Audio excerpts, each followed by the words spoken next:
எல்லோருக்கும் வணக்கம். அகில இந்திய எஸ்சிஎஸ்சி ரயில்வே தொழிற்சங்கத்தின் சார்பில் 5/6/2026 அன்று ஊட்டியிலே நடைபெற்ற பாராளுமன்ற உறுப்பினர்களுடைய எஸ்சிஎஸ்டி கமிட்டி சார்பாக நம் சங்கத்தின் சார்பாக ஏறக்குறைய 20 சங்கத்தினுடைய நிர்வாகிகள் கலந்து கொண்டோம். அந்த நிகழ்ச்சியில பார்லிமெண்ட் கமிஷனுடைய சேர்மன் அவர்கள் தலைமையேற்று நடத்தி தந்தார்கள். ரயில்வே சார்பில் ஏஜிஎம் அவர்களும் பிசிபி அவர்களும் டெப்டி சிபிஓ எம்என்இ அவர்களும் டெப்டி சிபிஓ கான்ஃபிடென்ஸ் அவர்களும் ரயில்வே போர்டுடைய பிஇடி அவர்களும் மற்றும் அதிகாரிகளும் கலந்து கொண்டார்கள். இந்த நிகழ்ச்சியில நம்ம சங்கத்தின் சார்பாக ஏறக்குறைய 20 கோரிக்கைகளை நம்முடைய பாராளுமன்ற குழுவின் முன் எடுத்து வைத்து நம்முடைய குறைகளை சொன்னோம். அனைவரும் ஏறக்குறைய 18 பாராளுமன்ற உறுப்பினர்கள் இந்த மீட்டிங்கு வருகை தந்தார்கள். அந்த வருகையின் போது நம்முடைய கோரிக்கைகளை அவர்கள் கனிவோடு பரிசீலித்து நாம் சொல்லுகின்ற ஒவ்வொரு கோரிக்கையும் அதற்கான பிரச்சனையை கேட்டு அறிந்து அதற்கான தீர்வையும் விரைவிலே செய்வதாக உறுதியளித்திருக்கின்றார்கள். இது ஏறக்குறைய 36 ஆண்டுகளுக்கு பிறகு தென்னகரையில் நடைபெறுகின்ற இந்த கூட்டம் மிக வல்லமை படைத்த கூட்டம். காரணம், ஏறக்குறைய 35 பாராளுமன்ற உறுப்பினர்களை கொண்ட இந்த கமிட்டி எடுக்கின்ற அத்தனை முடிவுகளுக்கும் அரசாங்கமும் நிர்வாகமும் கட்டுப்பட்டாக வேண்டும். அதிலும் குறிப்பாக எஸ்சிஎஸ்டியினுடைய பிரச்சனையை கையில் எடுக்கும் போது நமக்கு ஏற்படுகின்ற முக்கிய குறைகளான, அதாவது ஹராஸ்மெண்ட், அட்ராசிட்டி, ஜாதி ரீதியாக நடத்தப்படுகின்ற அந்த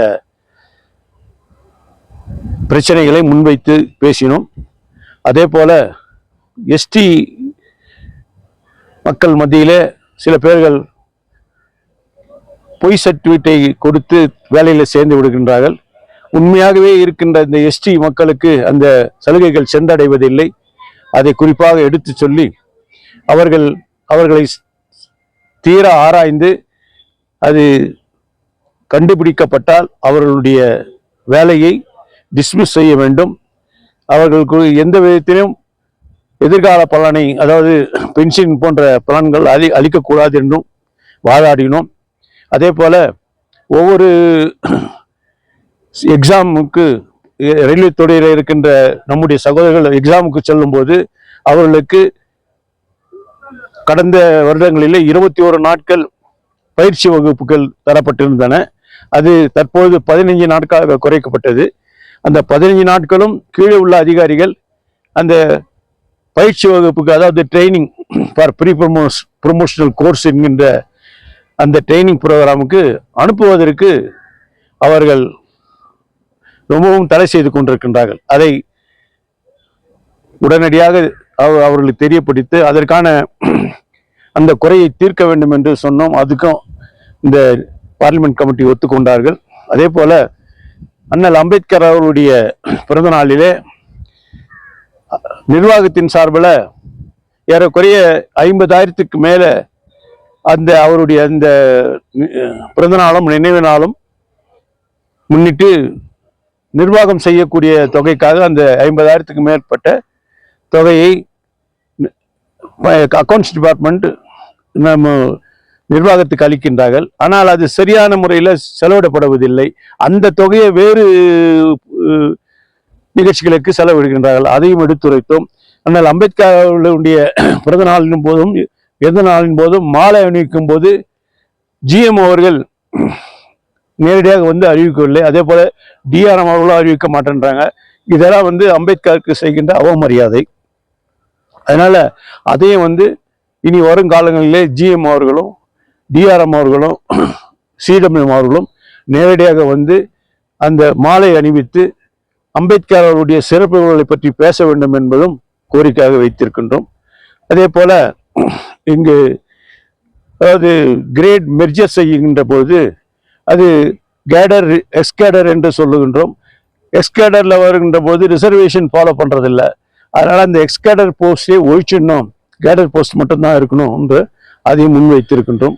அதே போல நமக்கு வழங்கப்படுகின்ற சலுகைகள், குறிப்பாக ரயில்வே போர்டு சலுகைக்காக சிஇசிக்கு ஸ்பெஷல் கார்டு பாஸும், ஜோனல் கமிட்டிக்கு ஸ்பெஷல் கார்டு பாஸும், டிஇசிக்கு ஸ்பெஷல் கார்டு பாஸும் இப்போ வழங்குகின்றது போதுமானதாக இல்லை.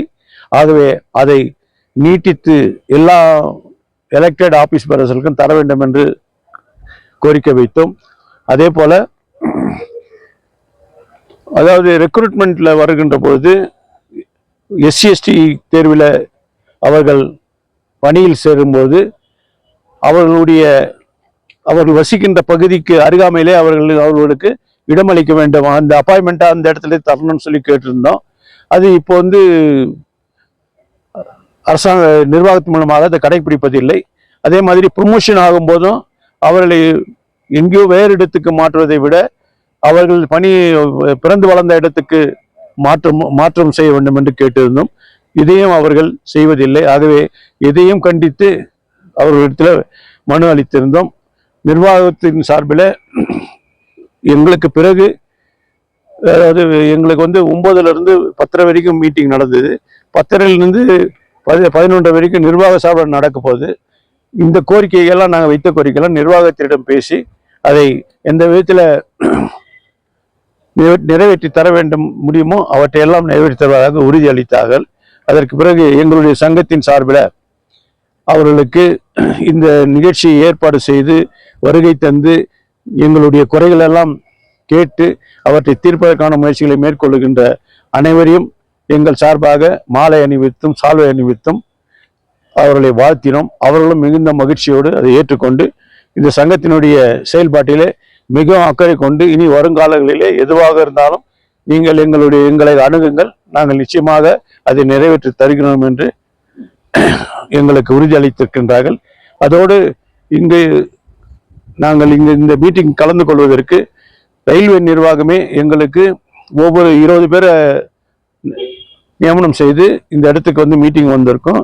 இந்த மீட்டிங்கில் ஒவ்வொருத்தருக்கும் அங்கிருந்து சென்னையிலேருந்து வருவதற்கு special pass, special casual leave, DA DA ஆகியவற்றையும் அளித்து தங்குவதற்கான ஒவ்வொரு இடத்திலும் ரூம்களையும் அளித்து மதிய வேளையில் உணவையும் அளித்து இவ்வளவு சலுகைகளும் நிர்வாகம் அளித்ததென்றால் அதற்கு முழு காரணம் அண்ணல் டாக்டர் அம்பேத்கர் இயற்றிய சட்டங்கள் தான். அதுதான் இன்றைக்கும் நம்ம எல்லாம் வாழ வைத்துக் கொண்டு இருக்கின்றது.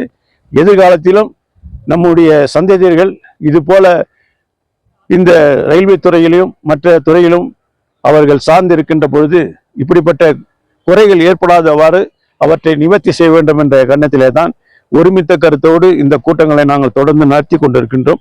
இந்த கூட்டத்துக்கு வருகை தந்த நம்முடைய சகோதரர்கள் 20 பேருக்கும் சங்கத்தின் சார்பில் மனமார்ந்த நன்றியை தெரிவித்துக் கொள்கின்றேன். நன்றி, வணக்கம்.